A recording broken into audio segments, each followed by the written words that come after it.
In a small rural town, Luke Evans was lovingly raised by his parents along with his brothers James and Mike. This is why, even though he inherited an old wreck of a car from his father that made his brothers ridicule him, Luke let it pass. But surprise, surprise, something incredible happened. Luke's father, Henry, was a simple farmer who, despite his humble beginnings, was able to rise among the ranks thanks to his hard work, determination, and perseverance.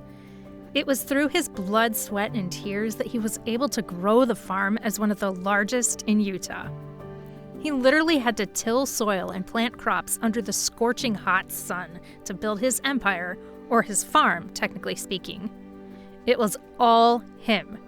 No help, no investments, no inheritance from his family, just hard, honest work. So how was he able to do that? A few years back, Henry found unproductive land in the southern part of the state. He decided to buy it with what was left of his money. People from the neighboring property labeled Henry as a crazy guy, believing he was throwing his money away purchasing the infertile land. But Henry was not to be deterred by anything. He built a fence around it and promised to make those acres bear fruit. At the time, Henry had built a family with his loving wife and 3 sons, James, Mike, and Luke. Luke being the youngest child. Many times the youngest child is known for being spoiled. However, Luke was not at all. Ironically, it was his older brothers who possessed not-so-affable qualities. Still, they were a family of 5 who lived on the land Henry bought. Within 5 years, Henry turned the once unproductive land into a productive one, much to people's surprise. More than that, the farm became so productive that he was able to provide jobs for many residents.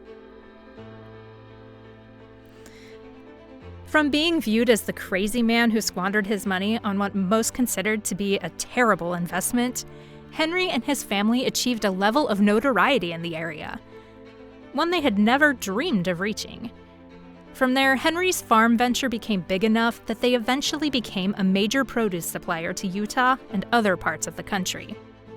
Now experiencing a lavish lifestyle brought by the continuous success of the farm, people almost expected Henry to start acting differently.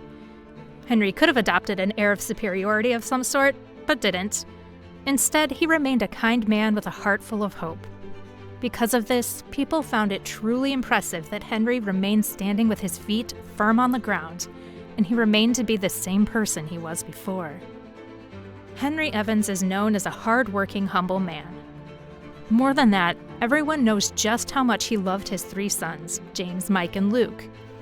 Although he tried to have equal affection and attention for all 3 sons, Henry identified more with Luke. Because of this, James and Mike, feeling left out and jealous of their father's obvious adoration of Luke, made life difficult for Luke. Boys will be boys, so as you can imagine, there were pranks here and there, and they would call Luke a wimp and a daddy's boy. Ironically, the very thing that they are jealous of is what they use to make fun of Luke. Their jealousy is not totally out of bounds, though, as Luke spent the most time with his father by far. Henry relayed stories from his youth to his youngest son. He told Luke when and how he began working on a farm, as well as the hardships he had tried so hard to overcome to acquire the land they were living on, as well as making the unproductive land productive. A rags to riches story would fascinate anyone, including Luke, especially since his father was the main character in the story. Father and son would enjoy driving around the property in his car or pickup truck. This became a common occurrence, and Luke enjoyed it the most. When he was a young boy, Luke would sit on his father's lap and pretend to drive the vehicle. In his teenage years, Henry still took him along, and it was on these drives that he had the best conversations with his father. Henry and Luke undeniably had a special bond. This is why it didn't come as a surprise when Luke expressed his intent to learn his father's business better. In fact, among Henry's 3 sons, Luke was the only one interested in going to college. James and Mike too loved the farm too. However, they had both grown accustomed to taking money from the family business and spending it on things for themselves. Why study or work when your father is one of the richest in your area, right? Because of that, the older two never bothered to think about the day they would have to take over their father's business. They believed that if their father could grow his farming empire without knowing much about farming, they could do it too. Eventually, old age caught up to Henry. As years went by, he felt weaker and more tired. One day, he became seriously ill, and that lasted for almost a month. With this, he had to grudgingly accept that he was now an aging farmer and had to worry about the farm's future. Henry then decided to contact his lawyer, Logan Moore, to prepare a will. Henry, who experienced how it was to be dirt poor as a child, didn't want his sons to experience the same. He decided that James, the eldest son, would keep the farm with thousands of head of cattle and poultry and a few acres of land for future cultivation. Mike, the middle son, would get hundreds of acres of already cultivated fields, farm equipment, his parents' house, and a small gas station at the entrance to town. The lawyer carefully documented all of Henry's instructions to the letter. After Henry announced what James and Mike were to receive upon his death, the lawyer realized that the patriarch bequeathed everything the family owned to the two sons. Upon this realization, Logan Moore thought that Henry Evans had some hidden assets, and that was what he'd give to his youngest son. However, to his utter surprise, not only are there no hidden assets, but also Luke will be receiving nothing but an old, broken-down car that Henry had bought on the side of the road the day he met his wife. Yes, it was known to many that Luke had always liked the farm cars, had a good understanding of mechanics, and loved to drive. However, that doesn't mean that the only thing he deserved was his father's once prized possession, but now sitting in a shed on the farm. That said, the lawyer hesitantly asked Henry if he was sure about this. The farmer, known for his good-natured personality, laughed and said, "Yes, this is my final and irrevocable decision." The will was finalized after the farmer and his wife signed the official document. The lawyer had no choice but to keep his reservations to himself, so he simply shrugged on his coat and waved goodbye. 5 years later, the family suffered two incredible losses. After his wife died, Henry's health took a turn for the worse, and he passed away as well. This, actually, was what James and Mike had been waiting for. Luke, on the other hand, was devastated by his father's passing because he had hoped against hope that he would make a full recovery. A week after the burial, James, Mike, and Luke met with the family lawyer, where Logan Moore announced what each son would receive. Upon hearing what Luke was set to receive, James and Mike mocked him mercilessly. Luke didn't respond to his brother's teasing, but remained thoughtful, questioning his father's decisions. Without much choice, he went to retrieve his inheritance. At the shed, Luke pulled the tarp off the car and a thick cloud of dust flew into the air. He turned the key to start the engine, but nothing happened. Shortly after that, Mike came and said that as he was now the heir to the house, Luke should leave the premises ASAP and make sure to bring the old rusty car with him.